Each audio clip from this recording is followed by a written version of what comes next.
విద్యతోనే భవిష్యత్తు ఉంటుందని, ఉన్నత స్థాయికి ఎదగడానికి అవకాశం ఏర్పడుతుందని ప్రతి ఒక్కరూ వాల్మీకి మహర్షిని ఆదర్శంగా తీసుకుని ముందుకు సాగాలని కలెక్టర్ రాజర్షి షా పేర్కొన్నారు. ఆదిలాబాద్ జిల్లా కేంద్రంలోని కలెక్టరేట్ సమావేశ మందిరంలో బీసీ సంక్షేమ శాఖ ఆధ్వర్యంలో వాల్మీకి మహర్షి జయంతి ఉత్సవాన్ని అధికారికంగా నిర్వహించారు. ఈ కార్యక్రమానికి కలెక్టర్, అడిషనల్ కలెక్టర్ శ్యామలాదేవి, జిల్లా స్థాయి అధికారులు, బీసీ సంక్షేమ సంఘ ప్రతినిధులు హాజరయ్యారు. ముందుగా వాల్మీకి మహర్షి చిత్రపటానికి పూజలు చేశారు. అనంతరం మహర్షి చేసిన కృషిని కలెక్టర్తో పాటు అతిథులు కొనియాడారు. విద్యతోనే సమాజంలో గుర్తింపు, గౌరవం దక్కుతుందన్నారు. ఆనాడు రామాయణ మహాకావ్యాన్ని రచించిన వాల్మీకి ఎంతో మందికి ఆదర్శనీయులన్నారు. ప్రతి ఒక్కరూ ఉన్నత చదువులు చదివి తమ బంగారు భవిష్యత్తుకు బాటలు వేసుకోవాలని పిలుపునిచ్చారు కలెక్టర్ రాజర్షి షా. ఎందుకు మహర్షి వాల్మీకి గారు జయంతి అధికారికంగా జరుపుకుంటున్నాము. సో వారి జీవిత చరిత్ర ఏవైతే ఉన్నాయో ఇందాక డీబీసీ గారు చెప్పినట్టు ఆయన మునిపుత్రుడు.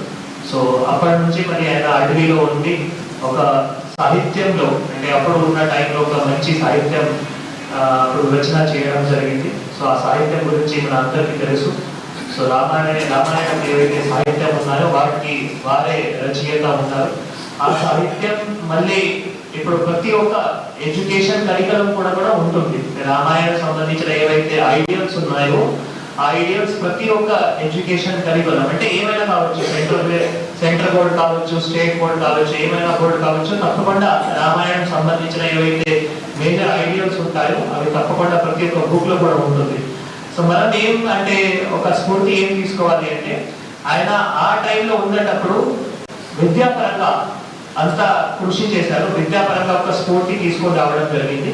సో ఇప్పుడు ఉన్న అంటే బీసీ సంఘంలో ఉన్న పిల్లలు కానీ, బీసీ పిల్లలు కానీ, వాల్మీకి సంఘంలో ఉన్న పిల్లలు కానీ, వారు కూడా విద్య పైన ఎక్కువ శ్రద్ధ తప్పకుండా చూపించాలి. అంటే విద్య అయితేనే మళ్ళీ ఏమైనా ఉపాధి కూడా రావచ్చు. ఇందాక మనం అందరూ డిస్కస్ చేసేటప్పుడు మేజర్గా ఒక ఉపాధి గురించి కూడా మేజర్గా డిస్కషన్ చేయడం జరిగింది. విద్య, మంచి విద్య బోధనం అయితే ఇప్పుడు మన హాస్టల్స్ కానీ, మహాత్మా జ్యోతిబా పూలే రెసిడెన్షియల్ స్కూల్స్ కానీ అక్కడ విద్యా బోధన మంచిగా జరుగుతూ ఉంది. సో అక్కడ నుంచి కానీ లేదు ఇంకా మనం ఎక్కడైనా హైయర్ స్టడీస్ లో కూడా మంచి విద్య చేయగలిగితే ఫ్యూచర్ లో ఒక మంచి కూడా ఉపాధి రావడానికి అవకాశం ఉంటుంది. కాబట్టి వాల్మీకి గారు స్ఫూర్తి తీసుకొని అందరూ సంఘాల నుంచి నాయకులు కానీ, బీసీ సంక్షేమంలో ఉన్న అధికారులు కానీ విద్య పైన ఎక్కువ కూడా కృషి చేయాలి అందరికీ కోరుతున్నాము. ముఖ్యంగా ఇందాక చెప్పినట్లు, అదే ఎమ్మెల్యే గారు చెప్పినట్లు, శ్రీనివాస్ గారు చెప్పినట్లు, మనం ఇంటిగ్రేటెడ్ ఏవైతే బీసీ భవనం ఉందో అది ఇన్కంప్లీట్ షేప్ లో ఉంది. అంటే మాకు అడ్మినిస్ట్రేటివ్ శాంక్షన్ రావడం జరిగింది. కాంట్రాక్టర్ కూడా కొంత వర్క్ చేసిన తర్వాత మళ్ళీ అది మధ్యలో వదిలేశారు. సో వాటికి సంబంధించిన వివరాలు కూడా